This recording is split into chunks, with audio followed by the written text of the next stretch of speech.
Un nombre de plans stratégiques avait été déjà élaboré en matière, par exemple, de lutte contre le VIH-Sida.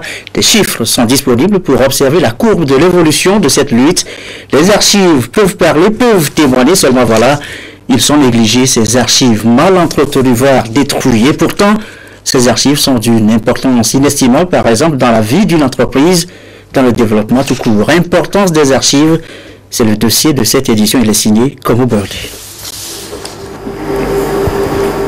Outil indispensable pour le bon fonctionnement et le développement de toute entreprise ou institution à travers ses qualités de fournir des informations fiables. Les archives, ensemble de documents produits ou reçus par toute personne physique ou morale, restent encore méconnus ou mal gérés en Afrique et ici au Togo. Une situation qui inquiète de plus en plus. Ces documents sont conservés pour l'histoire, pour justifier des droits ou bien pour témoigner de comment les gens ont travaillé dans cette entreprise. Nous prenons un individu par exemple.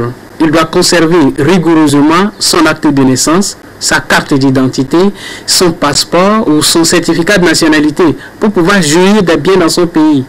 Ainsi, une entreprise par exemple qui paye ses impôts doit conserver les reçus, les documents justificatifs.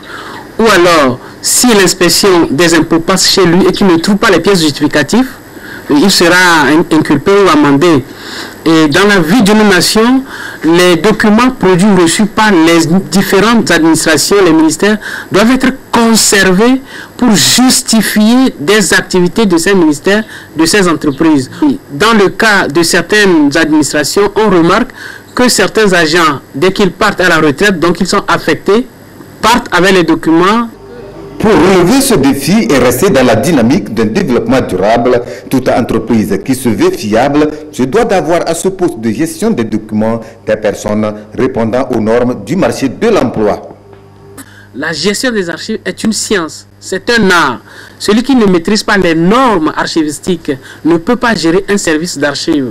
Il doit connaître d'abord comment élaborer un plan de classement, comment élaborer un calendrier de conservation. Il doit connaître la durée légale de certains documents administratifs. Donc ce sont des critères importants.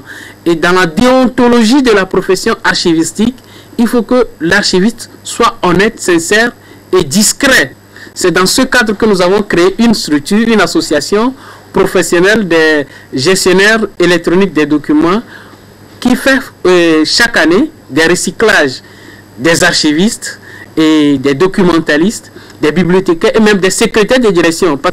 L'association s'appelle l'Association francophone des professionnels de la gestion électronique des documents, AFPROGED. Nous sommes actuellement dans le quartier de Doumassessé. De plus en plus, la gestion numérique est préconisée en raison des facilités qu'elle offre dans la recherche des informations et aussi en raison de son coût moins élevé. Nous apprenons d'abord aux stagiaires les techniques de numérisation. Parce qu'avant de parler de la GED, il faudrait que les stagiaires sachent comment est-ce qu'on numérise un document à l'aide d'un scanner.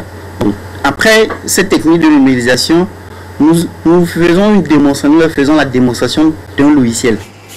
Donc, lieu que d'importantes précautions entourent désormais les archives, source d'information pour la survie et une poursuite harmonieuse des activités, car celle-ci reste toujours la mémoire de toute entreprise ou institution.